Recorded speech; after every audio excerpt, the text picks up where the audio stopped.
오늘이 10월의 두 번째 주일입니다. 요한복음 8장 39절에서 47절 본문으로 예수님의 독설, 이런 제목의 말씀 함께 나누겠습니다. 오늘 본문에 보시면 예수님께서 아주 거친 말씀을 하셔요. 44절 앞부분인데요, 너희는 너희 아비 마귀에게서 났으니 너희 아비의 욕심대로 너희도 행하고자 하느니라. 이렇게 읽으면 좀 실감이 나지 않으시겠지만 공동번역 개정판은 조금 더 실감나게 번역했습니다. 너희는 악마의 자식들이다. 그래서 너희는 그 아비의 욕망대로 하려고 한다. 너희는 악마의 자식들이다. 상당히 센 표현이죠. 아주 심한 욕설이자 저주입니다. 오늘 우리식으로 바꾼다면 너희는 멍멍이 새끼다, 이런 이야기인 거 아니겠습니까?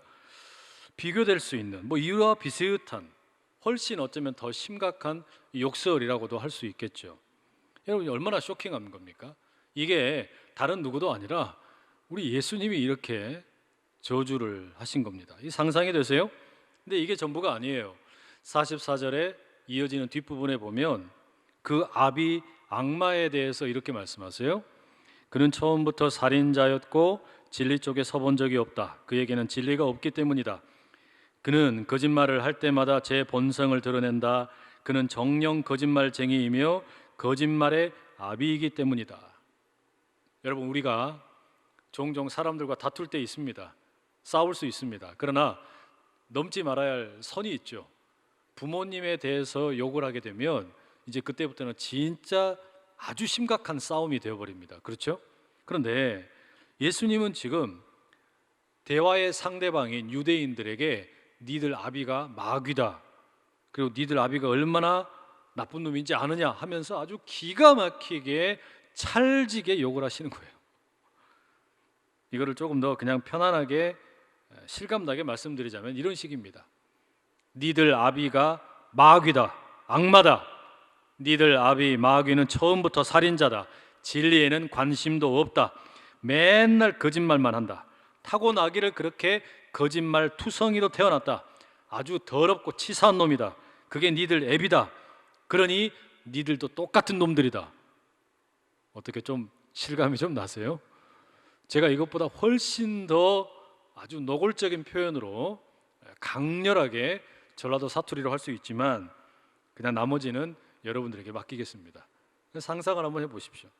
여러분, 욕을 하시는 예수님, 저주를 하시는 예수님, 독설을 하시는 예수님, 이런 예수님이 좀 상상이 어떻게 되십니까? 익숙하세요?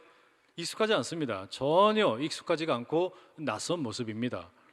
우리에게 익숙한 예수님의 모습은 성화에서 보는 것처럼 한 팔로 어린 양을 안으시고 지팡이를 드시고 많은 양무리를 푸른 초장, 쉴만한 물가로 인도하시면서 인자하게 웃고 계시는 그런 예수님이시잖아요. 우리는 그런 예수님을 닮고 싶습니다. 그러니 오늘 본문에 나오는 예수님의 이 독설하는 모습은 여간 우리에게 생소한 것이 아닙니다. 평생 예수님의 발자취를 따르던 그 중세 시대의 유명한 수도자 토마스 아 캠피스라는 분이 있습니다. 이분이 쓴 그리스도를 본받아라는 책이 있는데, 이 책은 지금까지도 수백 년 동안 많은 그리스도인들에게 예수님을 닮는다는 게 어떤 것인지, 예수님의 제자가 된다는 것이 어떤 것인지를 보여주는 아주 좋은 책입니다. 여러 가지 다양한 주제를 소개하는데 순종, 지혜, 고난, 침묵, 감사, 은혜, 이와 같은 여러 가지 주제들을 다루고 있습니다. 그런데 그리스도를 본받아라는 이 책에 예수님처럼 욕하는 법, 예수님처럼 상대방에게 저주를 퍼붓는 법, 이런 건 안 나와요. 당연히 없습니다. 욕을 아주 쫀득쫀득하게 하시는 예수님을 우리가 상상하는 것도 이상하려니와 그런 예수님을 닮는다라는 것도 사실은 되게 어색한 일입니다. 그런데 낯설고 어색하지만 이런 예수님이 성경에 있는 것은 사실입니다. 그런데 오늘 본문만 그런 게 아니에요. 종종 예수님이 이렇게 욕을 하셨습니다. 혹자는 그래서 예수님을 가리켜 욕쟁이 예수 이렇게 부르기도 했어요. 마태복음 12장 34절에도 비슷한 말씀이 나옵니다. 독사의 자식들아, 너희는 악하니 어떻게 선한 말을 할 수 있느냐? 이는 마음에 가득한 것을 입으로 말함이라. 독사의 자식들아, 악마의 자식들아, 뭐 이와 같은 거친 예수님의 말씀, 이 성경에 분명히 있는 말씀인데 이걸 우리가 어떻게 이해하면 좋겠습니까? 이 말씀의 본뜻이 어떤 걸까요? 욕을 하시는 예수님 바르게 이해하려면 이 본문의 배경을 먼저 살펴봐야 합니다. 우리가 지금 요한복음 강해를 계속하고 있는데 7장과 8장의 이야기는 유대인들의 전통 명절 가운데 하나인 초막절을 배경으로 한다, 그런 이야기 드렸죠. 이 초막절 가운데 세 가지 아주 중요한 게 있다 말씀드렸습니다. 첫째는 물의 의식이었습니다. 실로암으로부터 매일 아침마다 물 한 바가지를 길어다가 성전 제단에 붓습니다. 일종의 기우제예요. 광야에서도 목마른 우리의 조상들을 먹이신 하나님, 우리에게도 물을 주십시오. 내년에도 풍성한 물이 우리에게 있기를 원합니다. 바로 그런 물의 축제가 진행되는 한 복판에 예수님이 스스로를 선언하십니다. 내가 생수의 강이다. 또 그 초막절이 진행되는 가운데 성전의 유대인의 뜰 네 귀퉁이에 커다란 황금 등잔을 만들어 놓습니다. 불을 환하게 밝힙니다. 예루살렘 성 전체가 어둠이 없도록 밝힙니다. 그것은 광야에서 불기둥으로 인도하신 하나님의 은혜를 기억하는 것이죠. 지금도 우리에게 빛이 되어 주십시오 구하는 겁니다. 그런데 바로 그 불의 축제의 현장에서 예수님이 스스로를 말씀하세요. 나는 예루살렘의 빛일 뿐만 아니라 이 온 세상의 빛이다, 그 말씀을 하셨습니다. 이게 뭘까요? 인생이 살아가는데 물이 꼭 필요합니다. 인생이 살아가는데 빛이, 불이 꼭 필요합니다. 그리고 그것만큼이나 또 필요한 게 뭐냐?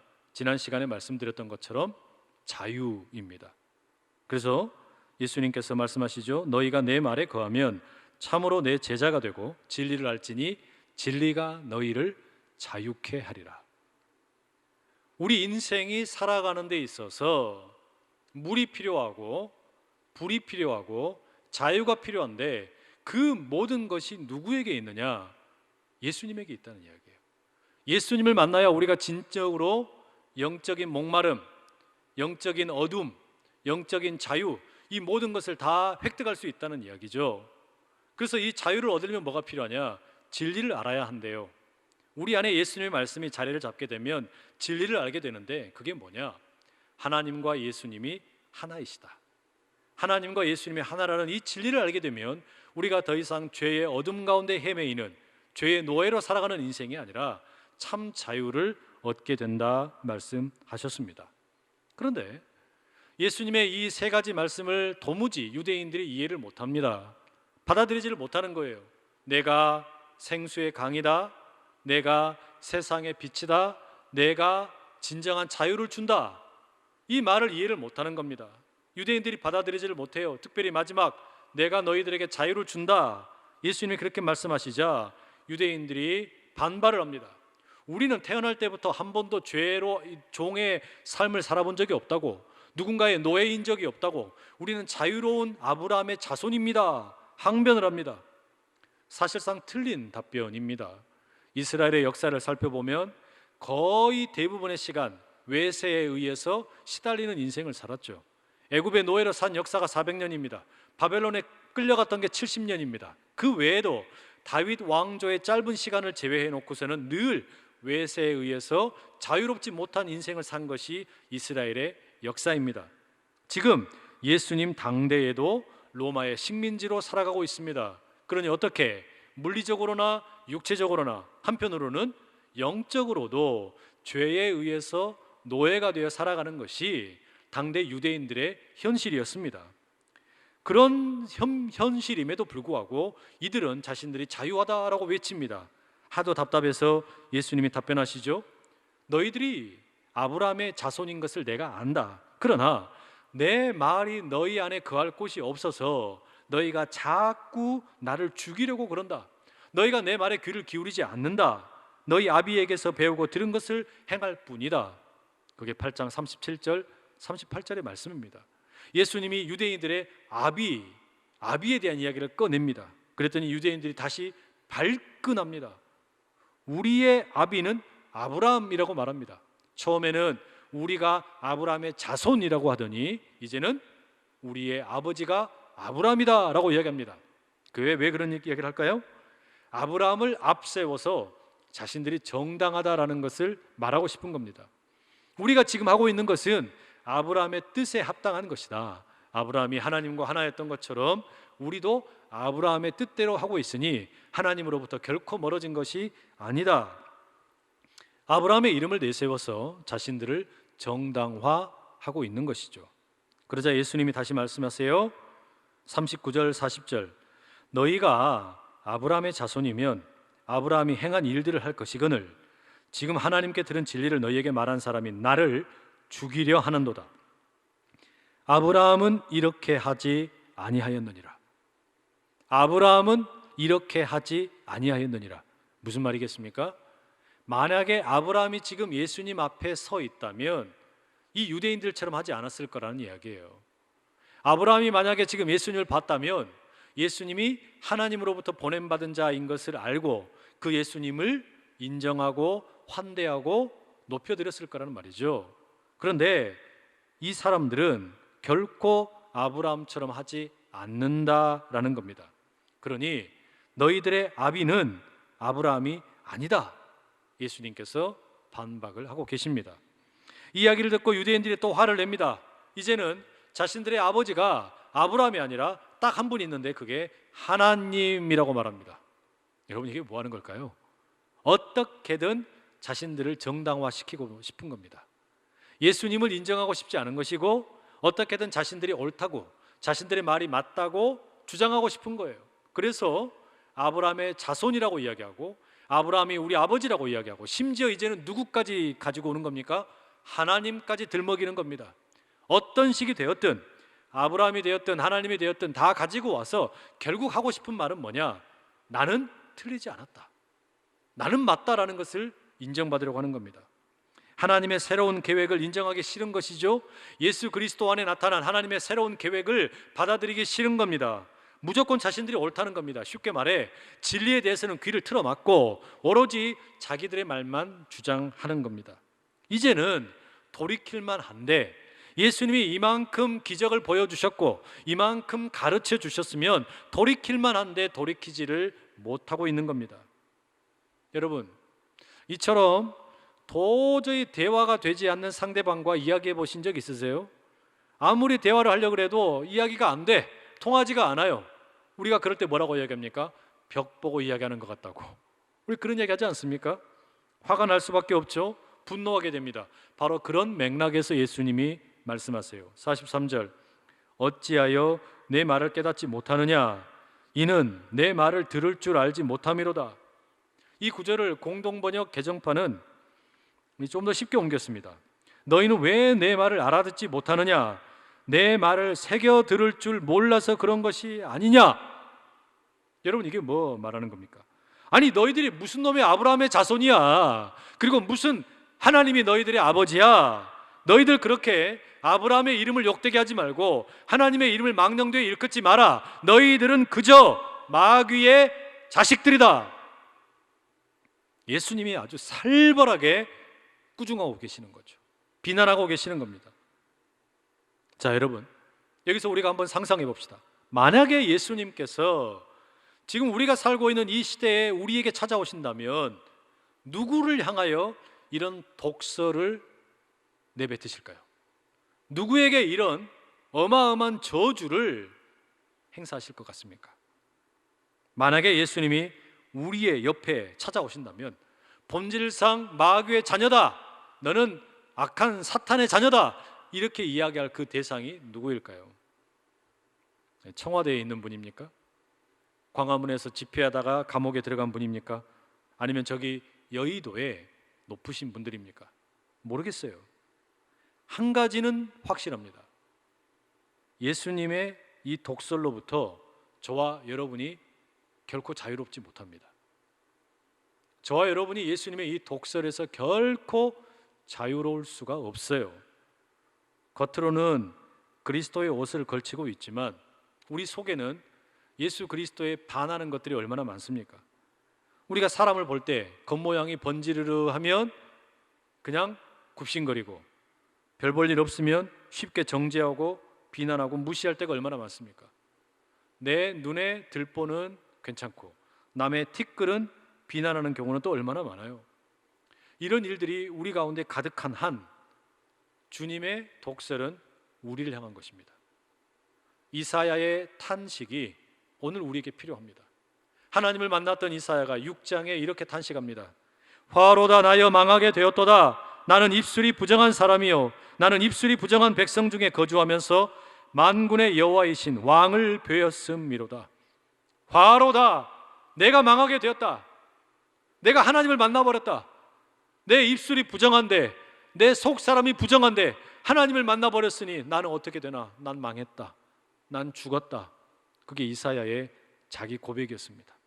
어쩌면 여러분, 지금 우리에게는 이런 자기 스스로에 대한 탄식이 필요하지 않을까요? 왜냐하면 지금 우리는 코로나 바이러스로 인해서 참 힘겨운 시간을 보내고 있습니다. 어떤 통계 조사에 의하면 우리나라 국민 2사람 중에 1사람은 코로나 블루, 코로나로 인한 우울증이 찾아왔다라고 말합니다. 이렇게 코로나 우울증이 찾아오게 될 때 나타나는 현상이 뭘까요? 어딘가에 이 불편한 마음을 털어버리고 싶습니다. 누군가 원망의 대상을 찾는 거예요. 내가 비난할 대상이 어디 있나? 그래서 여러분 누구를 찾습니까? 그게 확진자들. 왜 돌아다녀서 저렇게 코로나에 확진이 되어서 우리를 꼼짝 못하게 하느냐? 혹은 다른 사람들, 그게 정부이든 마음에 들지 않는 정치인이든 경제인이든 사람들을 비난합니다. 결국 여러분 우리는 지금 코로나 바이러스보다 어떤 의미에서는 원망의 바이러스가 우리 생각과 마음을 지배하고 있는 겁니다. 원망의 바이러스로 내 불편한 마음을 토하고 싶은 거예요. 풀고 싶은 거예요. 그런데 정작 바로 이런 환경 가운데, 알지 못하는 가운데 참 많은 사람들이 힘겨워합니다. 누구 한 사람에게 원망할 힘도 없는 사람들이 있다는 이야기예요. 코로나로 인해서 죽어가는 사람들이 너무 많아요. 힘겨워하는 사람들이 너무 많아요. 생을 스스로 포기하는 사람들이 너무나 많다라는 말입니다. 이게 정말 심각한 거 아니겠습니까? 지난 금요일 우리 철야 기도회 시간에 아동부 전도사님 중에 한 분이 설교를 했습니다. 울먹거리면서 설교를 했어요. 어떤 이야기를 했냐면 자신이 청년 시절에 캄보디아에 선교를 갔던 이야기를 들려줍니다. 사역자가 아니라 그냥 청년의 신분으로 캄보디아 선교를 갔습니다. 여러 가지 선교와 관련된 허드렛 일을 하고 부지런히 이런저런 일들을 했나 봅니다. 그런데 캄보디아 현지인 어느 여성이 자신의 앞으로 다가왔답니다. 그 품에 보니까 빼빼 마른 앙상하게 뼈만 남은 곧 죽어갈 것 같은 2살 정도 된 아이를 품에 안고 있다는 겁니다. 뭘 해달라는 것일까? 통역의 이야기를 들어보니 기도해달랍니다. 이 아이를 위해서, 불쌍한 아이를 위해서 기도해달라는 거예요. 그런데 순간 너무 당황을 해서 머뭇거리다가 저기 가면 목사님 계시니까 목사님에게 기도 받으세요 라고 이야기를 했대요. 근데 그렇게 이야기를 해놓고 난 다음에 자기 자신을 보니까 너무나 한심스럽다라는 생각이 들었다는 겁니다. 내가 도대체 선교를 왜 왔을까? 내가 지금 여기 와서 하고 있는 일이 도대체 뭘까? 난 지금 뭐 하고 있는 것이지? 나는 생명을 살리기 위해서 여기 왔는데, 생명을 살리는 복음을 전하기 위해서 여기 왔는데 죽어가는 영혼을 위해서 기도 하나 제대로 못하고 바쁘다고 다른 일로 분주하게 마음을 빼앗겨 버렸구나. 자기 자신의 모습이 너무나 한심스럽더라는 겁니다. 여러분, 만약에 예수님이 지금 우리에게 찾아오신다면 누구를 향해서 독설을 내뱉으실까요? 목사입니다. 장로입니다. 안수집사 권사입니다. 우리 교회 성도들입니다. 왜요? 도대체 너희들 지금 뭐 하고 있냐? 코로나 때문에 힘들어하고 아파하는 사람들 그렇게 많은데, 우울함 가운데 자기 스스로를 어떻게 하지 못해서 복음이 필요한 사람들, 말씀이 필요한 사람들이 너무 많은데 도대체 너 지금 뭐 하고 있냐? 왜 엉뚱한데 그렇게 바쁘냐? 생명을 살리는 일, 복음을 전하는 일을 왜 등한시하냐? 아들아, 딸아, 예수님 시대에 바리새인들과 종교인들처럼 엉뚱한 것만 쫓고 있는 것은 아니냐? 내 말씀이 너의 안에 있으면 좋겠다. 이 말씀의 선한 능력을 가지고 세상 가운데 아름다운 하나님의 그 뜻을 전해다오. 여러분, 지금 우리가 해야 되는 일이 그런 일 아닐까요? 우리는 코로나 때문에 많은 것을 잃어버렸지만 본질을 찾아가고 있는 중인지도 모릅니다. 예수님께서는 지금 우리에게 코로나 핑계 대지 말고 이 시대에 우리가 할 수 있는 방법이 뭘까? 우리가 뭘 해야 할까? 스스로 방법을 찾아가기를 원하십니다. 저는 그래서 우리가 할 수만 있다면 더욱 주님의 뜻을 분별하고 순종할 수 있기를 간절히 원합니다. 도대체 주님의 뜻이 어디에 있는 것일까?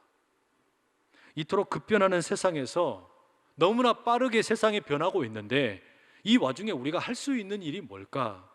고민하지 않을 수가 없습니다. 새로운 시대를 어떻게 준비해야 하느냐라는 말이죠. 여러분, 무엇보다 우리가 인정해야 할 것이 있습니다. 세상이 바뀌고 있습니다. 시대가 바뀌고 있어요. 산업혁명은 증기기관의 발명과 밀접한 관련이 있었죠. 증기기관이 만들어지기 전에는 사람의 힘이 참 중요했습니다. 왜요? 사람의 힘이 곧 노동의 근간이었기 때문입니다. 50kg을 들 수 있는 사람보다 80kg을 들 수 있는 사람이 각광받았습니다. 그게 인재에게 필요한 일종의 역량이었습니다. 그러나 증기기관이 발명이 되면서 50kg을 들 수 있느냐 80kg을 들 수 있느냐, 이건 더 이상 아무런 의미가 없게 되어버렸습니다. 왜요? 기계가 사람의 일을 대신하게 되었기 때문입니다. 이와 비슷한 일이 지금 우리 사회에 다가오고 있습니다. 이미 다가왔습니다. 무슨 이야기입니까? 지금 우리가 하고 있는 일들의 수많은 것을 기계가 대신하게 될 거란 이야기예요. 그럼 우리에게는 무슨 역량이 필요할까? 다음 세대를 생각할 때 바로 그런 부분에서 참 답답한 마음이 들 때가 많습니다. 지금까지 한국 사회는 좋은 시험 점수를 얻는 것이 인생의 성공을 보장하는 것처럼 살아왔습니다. 그래서 우리 자녀들이 지금 50일 남은 수능 시험에 목을 맵니다. 각종 시험 점수에 자기 생명을 겁니다. 이런 현상이 너무 심해지다 보니까 점점 학년이 낮아지는데 초등학생들마저도 그 어려운 고등학생들이 푸는 수학의 정석을 풀고 있습니다. 이건 비정상이잖아요. 우리나라에서 제일 똑똑한 아이들이 가는 고등학교, 영재고등학교라는 게 있습니다. 이 영재고등학교가 전국에 몇 개 있는데 그 모든 정원을 다 합하면 약 860명입니다. 이 영재고등학교가 서울대를 잘 보내요. 그러니까 인기가 많겠죠. 한 해 860명이 우리나라 학생들이 영재고등학교에 들어갈 수 있는데 영재고등학교에 응시하는 1년 응시생이 몇 명이냐? 2018년에 11,455명입니다. 어마어마한 숫자입니다. 860명이 들어가야 하는 자리에 10배가 넘는 아이들이 지원을 한 겁니다. 그러면 그 영재고등학교 준비하는 아이들은 얼마일까요? 가장 적게 잡아도, 아주 보수적으로 적게 잡아도 한 학년에 11,000명이 준비한다 치면 응시생이 11,000명이 준비하는 애들은 그보다 훨씬 많았겠죠. 그러나 그냥 아주 쉽게 초등학교 4학년 때부터 준비한다 치고 4, 5, 6학년, 중학교 1, 2, 3학년 6년의 과정에 11,000명이면 66,000명이에요. 66,000명의 아이들이 860명 안에 들어가려고 입시를 준비합니다. 이게 뭐냐면 이집트의 피라미드 그 제일 위의 자리에 들어가고 싶다는 그 욕망이 점수로 줄을 세우는 서열의 자리 가운데 일찍이 초등학교 때부터 그것을 훈련시키고 있는 겁니다. 2018년 우리나라 대입 수능 시험에 응시한 전체 지원자 숫자가 59만 3천여 명입니다. 60만 명이 안 돼요. 그런데 올해는 더 줄어들었어요. 올해 중3이 이제 고등학교 들어가는데 현재 중3과 현재 고3 비교하면 또 그 숫자가 한 50% 이 정도 줄게 됩니다. 엄청나게 많이 줄어요. 학생들 숫자가 점점 줄어든다는 이야기는 이 나라가 인구 절벽에 이르고 있다는 이야기예요. 사회 각 분야에서 이 세상을 지탱할 수 있는 다음 세대가 줄어들고 있다는 이야기입니다. 그런데 이렇게 우리나라가 처하고 있는 현실이 암담한데도 불구하고 여전히 한국의 교육은 뭐냐? 여전히 점수예요. 시험 점수로 줄 세우는 것이 여전히 계속되고 있는 방식입니다. 영재고등학교, 과학고, 외고, 자사고, 일반고등학교 이런 식으로 줄 세우는 일이 계속해서 진행되고 있어요. 얼마나 안타까운 일인지 모릅니다. 과연 이런 공부로 우리 아이들 중에서 몇 명이나 행복을 경험하고 살까요? 이런 시험 점수 위주의 교육이 과연 사회를 건강하게 만들 수 있을까요? 한국에서 흔히 말하는 스티브 잡스와 같은 창의적인 기업가가 나올 수 있겠습니까? 우리 아이들은 지금 과연 글로벌 시대에 미래에 밥 벌어 먹고 살 수 있는 제대로 된 역량을 지금 획득하고 있는 것일까? 아무리 생각해도 많이 암담합니다. 이미 오래전에 전 세계 교육의 트렌드가 바뀌었다고 말합니다. 더 이상 시험으로 사람을 평가할 수 없다고 말합니다. 왜냐? 증기기관의 발명과 함께 50kg을 드느냐 80kg을 드느냐 하는 게 아무 의미가 없었던 것처럼 4차 산업혁명, 무슨 AI 혁명, 디지털 혁명 이런 것과 함께 문제를 얼마나 빨리 정확하게 푸느냐, 얼마나 많이 푸느냐, 이건 더 이상 의미가 없어져 버린 겁니다. 왜요? 그거 다 컴퓨터가 알아서 해주는데, 사람보다 컴퓨터가, 기계가 훨씬 더 잘하는 것인데, 누군가는 그런 이야기합니다. 우리가 평생 써먹지도 못할 것을 왜 10년 이상 그렇게 공부해야 되느냐고. 그거 다 기계가 대신할 건데 우리에게 지금 필요한 새로운 역량을 개발해야지 왜 그런 데다가 우리의 시간을 다 낭비하냐고 그렇게 얘기한단 말이에요. 증기기관이 사람의 육체 노동을 대신했던 것처럼 컴퓨터가 우리의 지적인 연산작용이든지 문제를 빨리 푸는 능력이든지 이런 것들은 이미 대처하는 시대가 되어버렸다는 이야기입니다. 그러면 다음 세대에 우리 자녀들에게 필요한 교육이 뭘까요? 이미 10여 년 전에 지금 굴지의 IT 기업, 무슨 시스코, 인텔, 마이크로소프트와 같은 회사들이 호주에 있는 멜버른 대학에 교육에 대한 여러 가지 중요한 것들을 의뢰를 했습니다. 앞으로의 21세기에 필요한 교육 역량, 무엇을 갖춰야 되느냐, 살아남기 위해서 필요한 인재들에게 필요한 역량이 뭐냐, 4가지를 이야기했어요.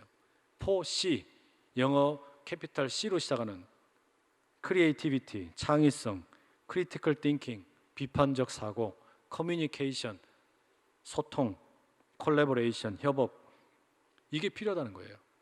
앞으로의 세대에는 문제를 얼마나 많이 푸느냐, 점수를 얼마나 많이 얻느냐, 이게 필요한 게 아니라 얼마나 창의적인 아이디어를 만들어낼 수 있느냐, 비판적인 사고를 할 수 있느냐, 다른 사람들과 소통하는 걸 얼마나 잘하느냐, 협업하는 것을 혼자 잘하고 혼자 하는 게 아니라 다른 사람과 같이 할 수 있는 그런 어떤 능력이 있느냐, 이게 앞으로의 세상에 필요한 인재의 요건이라는 거예요. 여러분, 이게 10여 년 전에 이미 나왔던 이야기들입니다. 사회도 그렇게 발전해가고 있어요.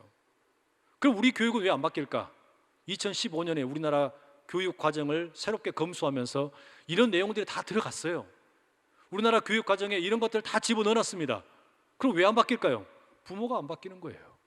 여전히 부모들이 우리 자녀들도 계산 빨리 해서 문제 빨리 풀어서 점수 빨리 내면 그것이 우리 자녀의 행복을 결정할 거라고, 출세할 수 있을 거라고 시험 위주의 교육에 여전히 매달려 있는 겁니다. 이게 기성세대가 그렇게 가지고 있는 거예요. 우리 다음 세대들을 지금 우리가 제대로 돌보지를 못하고 있는 겁니다. 여기에 신앙의 고민이 생깁니다. 믿음의 고민이 생기는 거예요. 믿음을 하나 가지고 맨몸으로, 맨손으로, 맨땅에 부모님 세대들이 이 산업을 일으키는 그 시대를 보내고 그냥 어마어마한 여러 가지 노력들을 해가면서 노력을 해가지고 여기까지 왔는데 그 믿음을 온데간데 다 잃어버렸어요. 자녀 세대에게 이 믿음을 전수를 못하는 겁니다. 왜? 이 변화하는 시대를 따라가지를 못해요. 아이들이 없어요. 길거리에도 없고 다 어디 있냐? 온라인 세계 속에 숨어 있습니다. 복음을 전할 방법이 없습니다.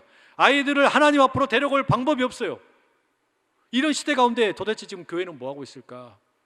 예수님의 독설이 들리는 것 같은 거예요. 도대체 너 지금 목사야, 교회야, 너 지금 뭐 하고 있냐?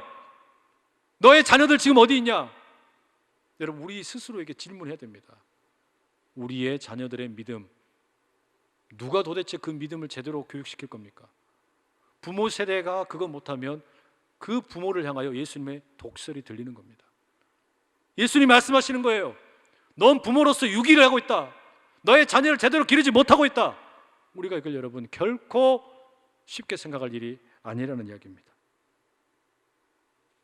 아이고, 예수님, 세상의 대세가 여전히 입시 위주예요. 주일날도 학원에 가야 돼요.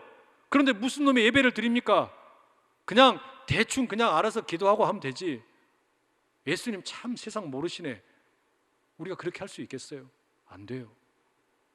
그건 마치 주님께서 달란트를 맡겨주셨는데 땅속에 묻어놓고 가만히 나태하게 있었던 한 달란트 받은 종과 다를 바가 없습니다.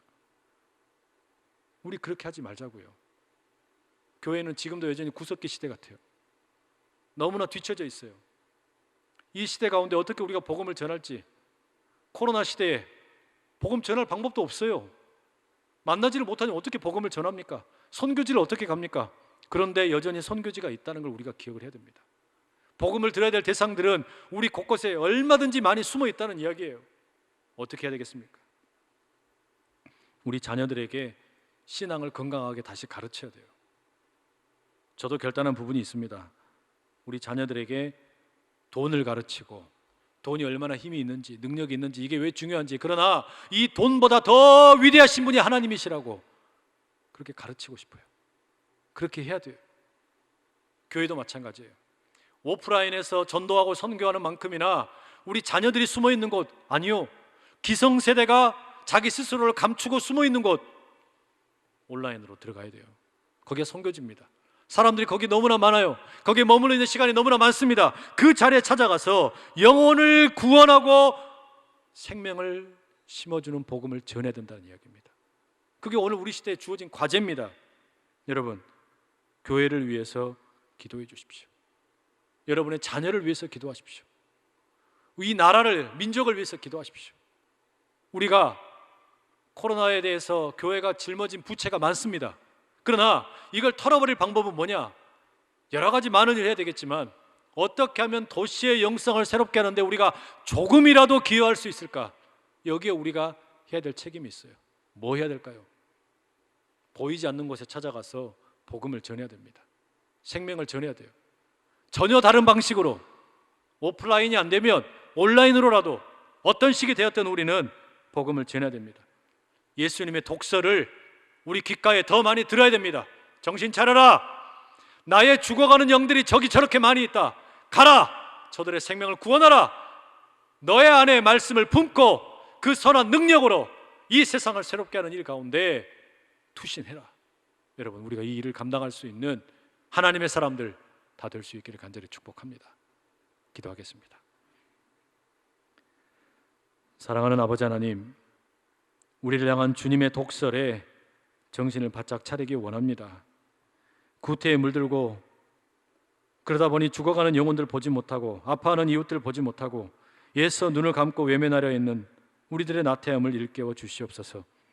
코로나를 핑계대고 사람들을 만날 수 없다고 이야기하지만 정작 내가 할 일은 다 하면서 살아가는 우리들의 이중적인 모습을 주여 돌아보게 하시고, 특별히 다음 세대의 현실이 너무나 엄중합니다. 우리에게 힘이 없다고 핑계만 대지 않게 하시고 주의 말씀을 품고 그 선한 능력으로 담대하게 나아가는 하나님의 사람들 되게 하여 주시옵소서. 예수님의 이름으로 기도드립니다. 아멘.